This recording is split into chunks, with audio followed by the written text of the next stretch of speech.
Hola chicos, muy buen día. Bienvenidos a una semana más de actividades dentro de la materia de literatura.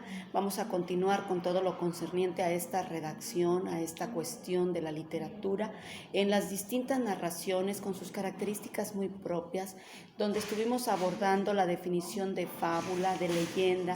Recuerden anexar en sus trabajos una leyenda característica de nuestra localidad. Es importante preguntarle a algún familiar, ¿verdad?, algún vecino, algún conocido, sobre alguna leyenda conocida de nuestra localidad.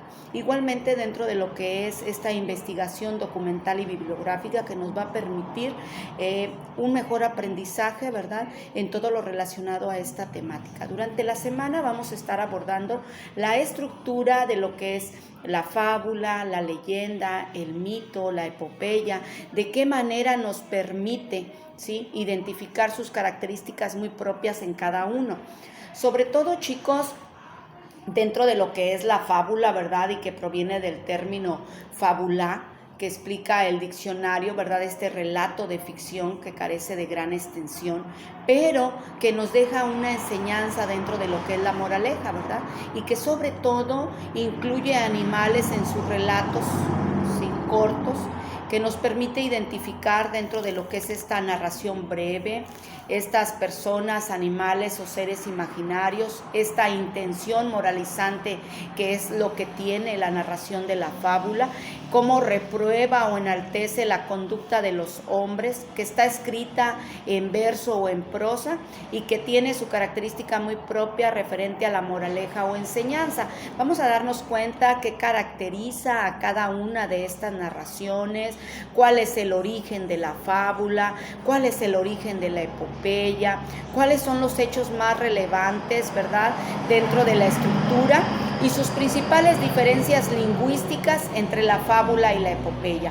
Una de las características esenciales es que son utilizadas para dar ejemplos de moral, principalmente a los niños, ¿verdad?, en donde los animales, objetos dejan esas actividades, esos conceptos alejados, ¿verdad?, explorando una imaginación infantil.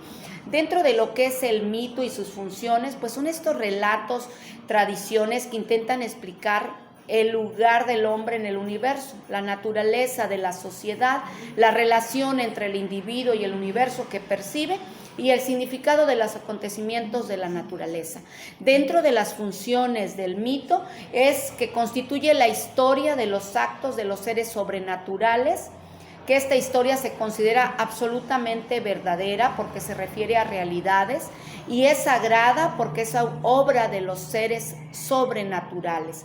Que el mito se refiere siempre a una creación, cuenta como algo que ha llegado a la existencia o como un comportamiento, una institución, una manera de trabajar que se han fundado.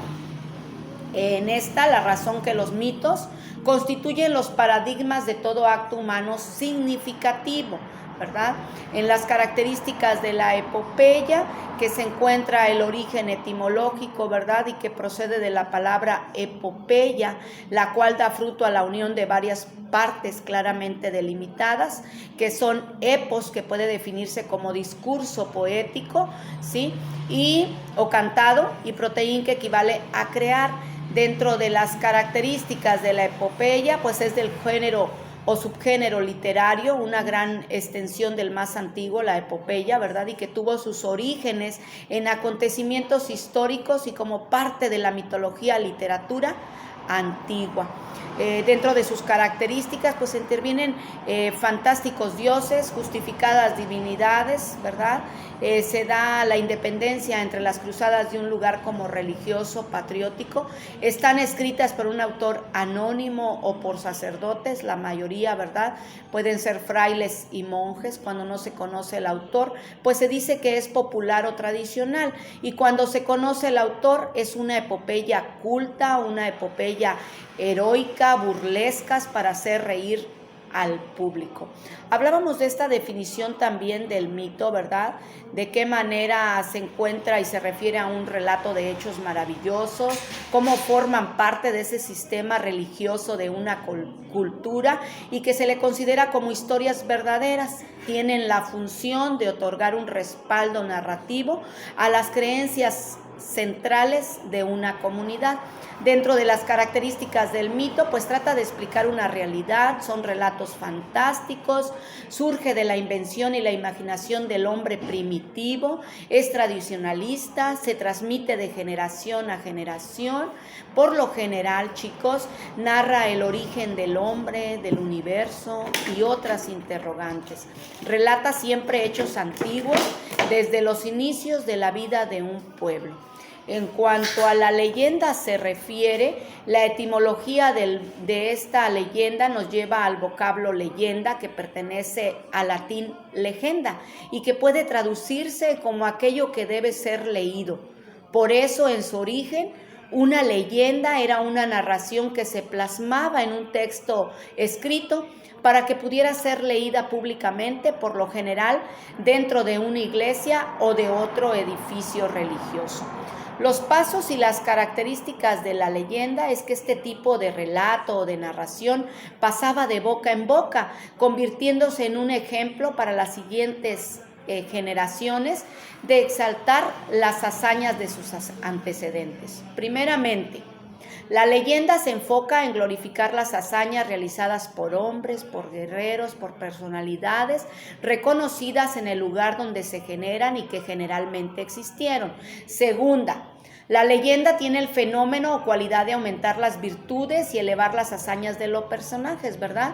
Y se distingue por ubicarse en un periodo en específico. Puede existir varias versiones, como son estas leyendas locales, reales, religiosas, ¿verdad? Y los autores y actores que intervienen dentro de ellas. En cuanto a las características de la epopeya, es un relato de gran extensión, está escrito en verso largo o prosa. Son estos acontecimientos que hablábamos históricos de importancia nacional o universal. Son batallas y combates físicos entre hombres, entre dioses y seres sobrenaturales. Da dentro de las características, es histórica y legendaria, ¿sí? Con algunos pasajes basados en hechos reales, en hechos y héroes con altas virtudes y atribuciones divinas. Vamos a ir realizando distintos esquemas para identificar qué caracteriza la fábula, qué caracteriza una epopeya, de qué manera se dan estas estructuras, ¿sí? Y cuáles son las principales diferencias entre fábula y epopeya. En esta semana de clase, chicos, vamos a estar estructurando distintas investigaciones acerca de los fabulistas, su contexto sociohistórico. Vamos a leer algunas pequeñas fábulas, realizar dentro de lo que es el análisis, explicar los elementos constitutivos del género de la fábula, su modalidad, sus narradores, el lenguaje artístico, los personajes, los valores éticos y los contextos, ¿verdad? Vamos a tratar de identificar, hablábamos la semana pasada, dentro de lo que es estas antologías de leyendas, ¿verdad? Iniciando por los de la localidad, pero siempre ahondando en una investigación bibliográfica y documental de distintos conceptos, estructuras, ¿sí? Referentes a este texto narrativo.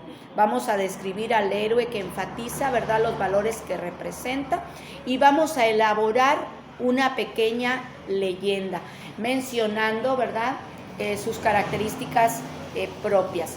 Dentro de lo que hablamos en cuestión de la leyenda, esta narración de hechos naturales, sobrenaturales o mezclados que se transmiten de generación en generación, que pueden ser de forma oral o escrita, pues que generalmente, ¿verdad?, el relato nos sitúa de forma imprecisa entre el mito y el suceso verídico, lo que confiere cierta singularidad. De la epopeya hablábamos en sus características, este subgénero épico, es decir, narrativo, escrito la mayor parte de las veces en verso largo o en prosa, y que consiste en la narración extensa de acciones trascendentales o dignas de memoria para un pueblo, ¿verdad?, en torno a la figura de un héroe que representa sus virtudes de más estima, y casi siempre estas acciones son guerras o viajes. Esto en las características de las epopeyas, ¿verdad? Corresponde, primeramente hablamos al género épico, la mayoría está escrito en verso, ¿sí? Otras menos en prosa. Narra extensamente acciones trascendentales o dignas de memoria para un pueblo en torno a la figura de un héroe, ¿verdad? Sus virtudes de las que hablábamos, y que intervienen muchas veces los dioses y los elementos fantásticos. Recordemos, chicos, que la lectura es para la mente lo que el ejercicio es para el cuerpo. De aquí la importancia de ir aprendiendo, de ir reflexionando, ¿verdad? En cada uno de los bloques que hemos ido analizando y reflexionando respecto a la introducción. De qué manera va a ser posible reconocer y demostrar las diferencias entre fábula, epopeya, su origen, su desarrollo, sus características, sus diferencias estructurales, sus características y diferencias lingüísticas y la producción de textos, respetando, ¿verdad? Claro, las características propias de cada una.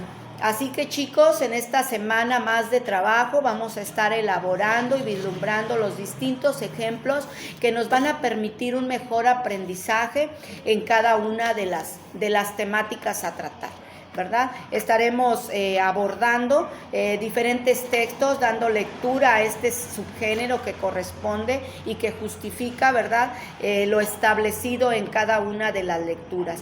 Vamos a iniciar, chicos, con el origen, el desarrollo de la fábula, de la epopeya, ¿verdad? Y cómo tiene su origen en Grecia, de qué manera nos permite el apoyo con las distintas lecturas. Vamos a aplicar para elaborar una línea del tiempo, del desarrollo, ¿verdad?, que representa la fábula y la epopeya. Vamos a utilizar nuestro ingenio, nuestra